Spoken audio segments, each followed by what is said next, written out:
Dando sequência aqui no programa Bom Dia Divinópolis, né? Eu recebo ao vivo aqui nos estúdios da Minas FM o Wellington Silva, que é o vice-presidente do Sintran, e hoje recebo também a Rafaela Santos, que é diretora de publicação do sindicato, porque vamos falar sobre dois assuntos importantes, né? Primeiro, esse assunto que tem feito parte aí da rotina dos divinopolitanos ao longo deste mês de outubro, né? Que é esta campanha tão bonita, o Outubro Rosa, né? Em que principalmente as mulheres, né, são convidadas a pensarem de forma preventiva em relação a essa doença, né, que acomete muitas pessoas. E o sindicato, né, que tem esse compromisso, essa responsabilidade, né, principalmente com o servidor municipal, está realizando diversas atividades alusivas à campanha.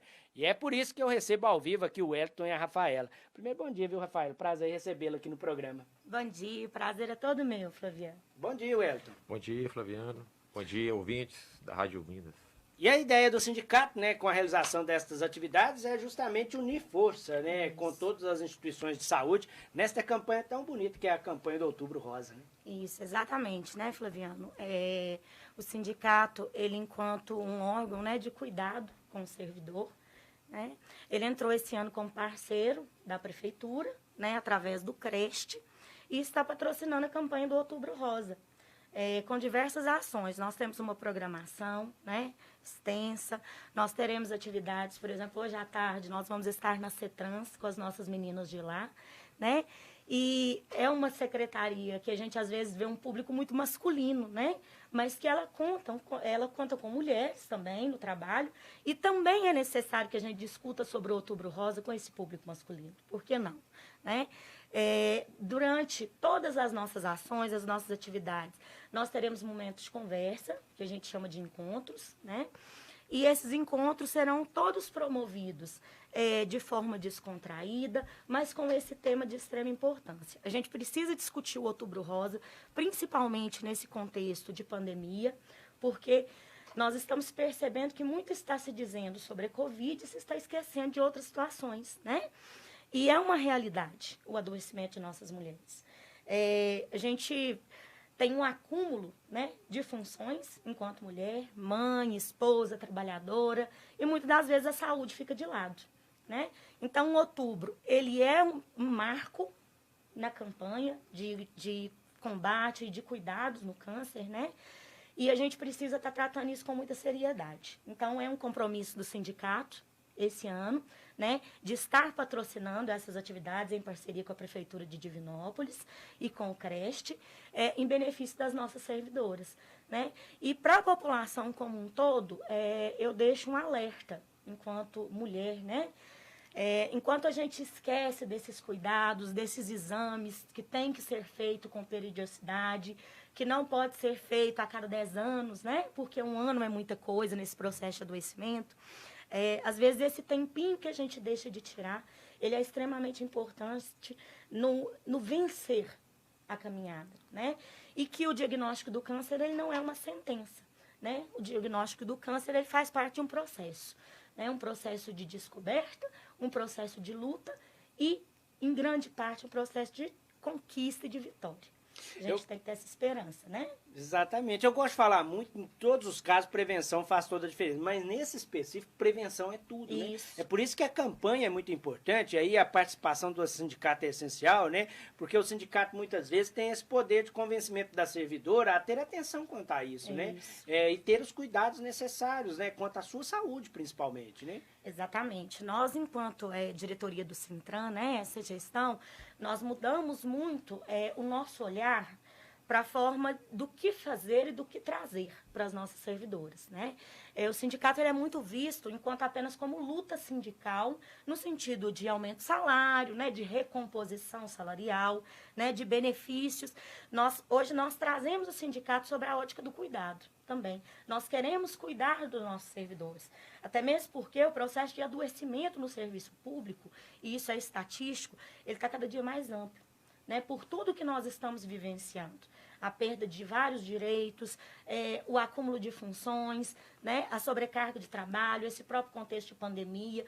Então, a proposta de cuidar, de promover saúde, né, de discutir saúde, de promover momentos, né, agradáveis junto ao servidor, ele tem sido um marco dessa diretoria, né? O acolhimento, A nossa proposta é sempre acolher o servidor. O espaço do sindicato é a casa do nosso servidor, né? E com essa proposta nós queremos ampliar, né, Wellington, cada vez mais. Eu até já trago aqui, né, que a nossa proposta para o ano que vem é promover uma campanha maior ainda. Por que não? Né? Esse ano nós tivemos pouco tempo de planejamento, mas para o ano que vem nós pretendemos ampliar essa proposta, trazer mais ações, né? Quem sabe novas parcerias, né, Wellington?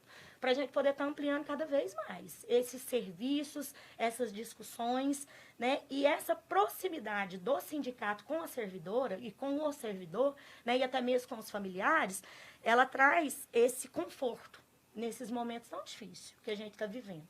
Essa proposta de mobilização em torno de direitos e serviços tem sido a metodologia de trabalho do sindicato, né? Ele está até em outras bandeiras, né? Como a questão da discussão da PEC, né? Da reforma administrativa, né? Exatamente. Quando as pessoas falam sindicato, né? Muita gente acha que foco é só trabalhista, mas a Rafa disse muito bem aqui, o olhar do sindicato ele vai muito além disso, né? Preocupação vai além da questão da saúde, questão do transporte, se o trabalhador tem condições de trabalhar, etc.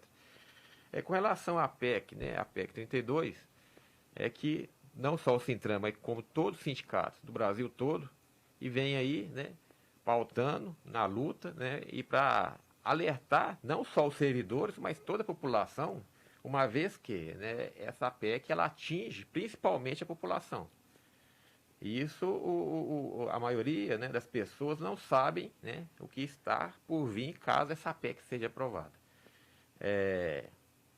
Como se você não tivesse mais o trabalhador, o cidadão, com essa PEC aprovada, ele não terá mais, né, acesso ao serviço público e gratuito de qualidade.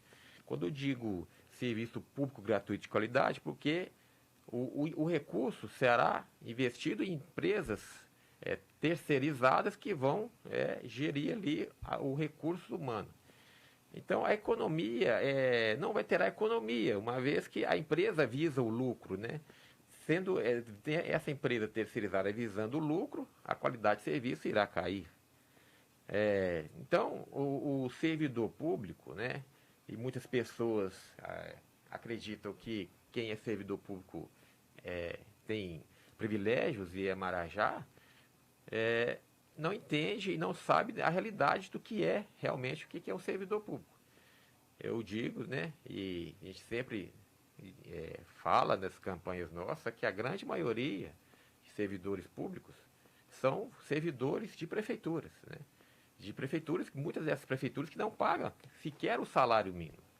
O Sintram representa várias cidades aí aqui, da região, mais de 30 cidades, e existem cidades que tem um servidor público que ele recebe menos de um salário mínimo e recebe um complemento para chegar ao salário mínimo, porque ninguém no Brasil pode receber menos de um salário mínimo. Então, o que os prefeitos fazem dessas cidades? Eles pagam ali o salário do servidor, muitas vezes defasado, porque não tem reajuste, porque lá não existe, muitas cidades não existe aquele reajuste, o gatilho como nós temos aqui na prefeitura e em algumas outras cidades, né? Prefeitura de Divinópolis. Não tem essa revisão anual, o salário vai decaindo, e o que o prefeito faz? Dá uma gratificação lá para chegar um salário mínimo. Então, assim, essa reforma administrativa, né, essa PEC, o Paulo Guedes diz que é para modernizar, né, para acabar com os privilégios. Mas quais privilégios que ele quer acabar com essa reforma? Com os privilégios de servidores que trabalham lá no dia a dia, nas prefeituras, e esses não têm privilégios, eles são assalariados, né? Não tem reajuste. Os privilégios mesmo que deveriam ser atacados, né, acabados, não estão sendo propostos nesta PEC, né? Cadê a reforma administrativa dos militares? Quando digo militares, do Exército, do alto escalão do Exército, né? Não dos militares policiais, militares que realmente também ganham pouco. Quando digo militares, aquele grupo lá, seleto, né? Generais, capitães, né? Do Exército, da Marinha, da Aeronáutica. Esses aí ninguém mexe. Também não está nesta proposta acabar com os privilégios do Poder Judiciário. Sim. Juízes, desembargadores, né? Então, assim, a gente fica por entender e, assim, até revoltante de ver, né, o Paulo Guedes chegar e defender, falar que acabar com os privilégios tinha que acabar com as mamatas. a gente percebe, né, Wellington, que nós estamos sendo vitimados por um discurso muito agressivo de que trabalha-se pouco, presta um serviço de pouquíssima qualidade à população, né? E que por várias vezes esse serviço de pouquíssima qualidade, o culpado por ele é o servidor público, né? Então essa ótica, ela é vista pela população, né? E aí eu venho trazer que por muitas vezes desconsidera que antes de sermos servidores públicos, nós somos seres humanos, né? Exatamente. Que passamos por todos os problemas que todos os réis mortais passam, né? Que é a questão financeira, que são as questões familiares, né? Que são as questões dos medos, né? Nós, enquanto servidores públicos, nós estamos à disposição da população. Nós estamos à disposição da população, né? E aí, quando eu percebo que esse discurso, né, de ódio contra o servidor, porque é isso que nós estamos vivenciando hoje, esse reforçar que os serviços são de péssima qualidade e que nós, enquanto trabalhadores, não temos o interesse em melhorá-lo, né? Ele não perpassa pelo aprofundamento dessas discussões. Hoje nós temos as reais condições para oferecer à população um serviço de qualidade, né? Hoje se investe na máquina pública o suficiente para que ela funcione, né? A nossa preocupação maior, quando a gente vê que a população tem comprado esse discurso, nas 3 esferas, né, de poder, é que a gente percebe que no atendimento, que aquele que está na ponta, ele está sofrendo muito com isso. Porque a população ela já chega para um atendimento armada, no sentido de eu já vou chegar lá querendo impor. Né? Eu já vou ganhar no grito, né? Eu não espero que o servidor coloque para mim e pontue qual que é a legislação, o que é necessário para poder seguir aquele trâmite, e aí já passa a ser desrespeitado antes de começar a desenvolver o serviço, né? E esse desrespeito pesa na saúde mental, porque eu brinco, né, Wellington, que eu queria ganhar o tanto que acha que eu ganho, e trabalhar tão pouco quanto pensam que eu trabalho, né? E aí não entende que essa questão de cobrar da gente um serviço de qualidade, ela perpassa por coisas que não estão no nosso alcance. Assim como na iniciativa privada, o funcionário ele depende de condições para trabalhar, no serviço público a gente também depende disso, né? Muitas das vezes, quando a gente dizia, né, Wellington, que o servidor ele levava o material para o trabalho, isso não era uma mentira. Antes do processo de terceirização da UPA, nós temos relatos de colegas que levaram medicamento, levava de pirona, né, levava material para fazer os curativos, porque realmente não tinha, né? E isso é uma realidade que a população muitas vezes não sabe, né? Então, assim, a cobrança ela tem que ser feita, porque nós recebemos sim. Né? Estamos cientes, quando fizemos concurso público, que seria para servir a população. É um prazer estar fazendo isso. Né? Nós nos mantemos servidores, e isso eu falo que é uma minoria, gente, que hoje em dia faz esse serviço com muita má vontade, com muito pouco caso. É uma minoria, não estou dizendo que não existe. Mas a maioria, ele sai de casa, vai para o trabalho e quer que o serviço público funcione. Porque nós passamos ali 30, 35 anos de nossas vidas, né? Para até chegar o momento da aposentadoria. E é adoecedor a gente trabalhar em algo que não te traz prazer. O Flaviano, sim, até é bom destacar, porque são problemas que precisam ser debatidos, né, com a população, e para realmente alertar o que significa essa PEC. Há 3 semanas atrás, nós, tanto o Sintran como os sindicatos de servidores públicos aqui da cidade e do país, do Estado, protocolamos na Câmara, aqui no Municipal de Divinópolis, que o pedido de fazer essa audiência pública, justamente para discutir essa PEC 32. Lamentavelmente, nós tivemos retorno dizendo que essa é uma pauta que está sendo discutida a nível nacional, que isso não interfere, não é da alçada do município. Como não, né? Se a PEC 32, ela vai fazer a reforma administrativa visando todas as esferas, né? Tanto federal como estadual e também os municípios. Então, assim, a gente ficou por entender, né? E, lamentavelmente, a gente repudia, né, até a omissão da Câmara, porque isso é uma omissão, né? A Câmara é um assunto que vai atingir diretamente a população. principalmente a população, não só os servidores públicos, né? Então, assim, quando fala acabar com a estabilidade, demitir o servidor público, esse servidor público vai ficar vulnerável nas mãos de coronéis, né? Igual era antigamente, os coronéis da política, né? Eles vão determinar.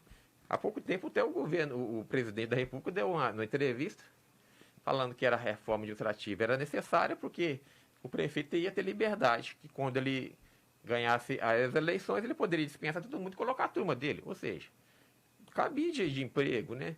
Aí pegar as pessoas que trabalharam para ele e colocar dentro da prefeitura. Quer dizer, era voltar ao passado, né? E aqui na Câmara não teve esse interesse, onde outras cidades estão tendo, já estão mobilizando para fazer essa audiência, e aqui em Divinópolis não. Em Pará de Minas, por exemplo, vou dar um exemplo aqui, os companheiros lá do Citraeng, né, conseguiram agendar uma audiência pública de dia 18/10, segunda-feira agora, às 19h30. A pauta é PEC 32. Da prefeitura, em Araxá também já foi feito essa discussão. Outras cidades também já fizeram. E aqui em Divinópolis, lamentavelmente, a nossa Câmara aqui se omite e não quer discutir um assunto de suma importância para a população. O sindicato tem outras ações de mobilização acontecendo também, né, Wellington? Sim. Até de lideranças, né, de esferas estaduais e federais, né? Sim. Mês passado teve representante do Sintran, né, em Brasília, né, juntamente com outros sindicatos, para tentar não pressionar aos deputados, mas cobrar mesmo deles uma postura que seja cidadã, né? E não uma postura individual. Então, essa é a luta que nós estamos aí, né? Isso. Tentando explicar, não só os servidores públicos, né? E chamá-los, né, para engajamento na luta, mas também a população.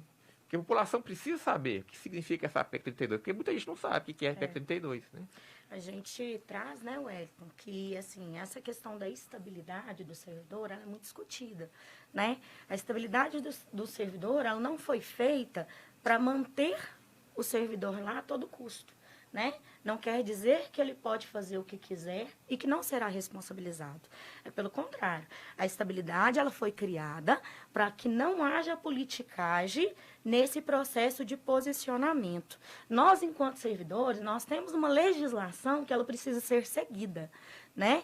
Então, não é tudo que é pedido que é permitido. E nós, enquanto servidores, inclusive, temos o direito de negar que seja feito, né? Então, nós temos que respeitar as legislações municipais, estaduais e federais. Muitas das vezes, para poder respeitar essa legislação, para poder respeitar o princípio da isonomia, né? Que não é fazer para aquele porque ele conhece o X ou Y. É fazer para ele porque é um direito da pessoa, do usuário, da população, né? Para evitar politicagem, a gente, às vezes, precisa tomar essa postura, muitas das vezes, de negar-se a fazer algo, né? E essa estabilidade foi feita para isso, para nos dar condição de exercer um serviço público dentro do princípio da isonomia, né? E aí, a gente tem também as nossas responsabilizações, sabe, Flaviana? Se nós não estivermos adequados e cumprindo essa legislação com rigor, se nós não estivermos exercendo a nossa função com excelência, nós temos processo administrativo. E a população, às vezes, acha que isso não acontece. Acontece e muito. São muitos servidores que são processados administrativamente, que são responsabilizados, e uma das punições são a perda do cargo. Só que, assim como todo trabalhador e como todo mundo, esse servidor tem direito a apresentar a defesa dele. E caso a defesa não seja convincente, ele perde o cargo público e, inclusive, não pode assumir outro. O servidor que foi mandado embora do serviço público, ele não pode assumir outro concurso. Então, a punição é maior. Porque o trabalhador que foi mandado embora por justa causa, ele pode trabalhar em outra empresa, né? Então, o servidor, isso não acontece. E dentro dessa lógica do serviço de qualidade para a população, muitas das vezes, essa possibilidade de dizer o que precisa ser melhorado, né, o que precisa ser discutido de forma ampla, de forma democrática, de lutar pelo direito do usuário, que é a população, a gente que é servidor público toma a frente nessa defesa do usuário, justamente por essa questão da gente saber que a gente tem respaldo legal. Caso seja aprovada essa PEC 32 e nós vamos perder essa questão da estabilidade e uma série de outros direitos, é a população que vai sair prejudicada. Porque todos nós somos pais, mães de família, e nós não temos como colocar o nosso emprego em risco para defender a população, não. Porque nós seremos mandados embora. Isso é fato. Nós passaremos a ser mais desafeto do que muitas vezes já somos. Né? Um exemplo que a gente pode dar, Flaviano, só para encerrar o tema, o episódio recente agora daquele jogo do Brasil e Argentina, né? Onde um fiscal da Vigilância Sanitária interrompeu o jogo e ele recebeu o representante lá da organização do futebol, pegou o telefone, ligou lá para o ministro da Saúde e queria que o ministro da Saúde intervisse na ação dele, né? Se ele não tivesse a estabilidade, a garantia para ele executar a função dele e a obrigação dele, que era para preservar a saúde e fazer cumprir a lei, ele teria cedido, né? Aquele jogo teria acontecido. Certamente, aqueles jogadores que estavam contaminados, ele ia contaminar mais jogadores lá e a pandemia ia piorar. É um exemplo típico disso, do que a importância da estabilidade é bom que a população saiba o que é, né? Então, em todo serviço público, a todo momento, o servidor recebe pressão, naquele sentido, é igual aquele ali. Aquele ali é um exemplo típico disso. E a estabilidade é para isso, é para dizer não ao desmando dos maus gestores.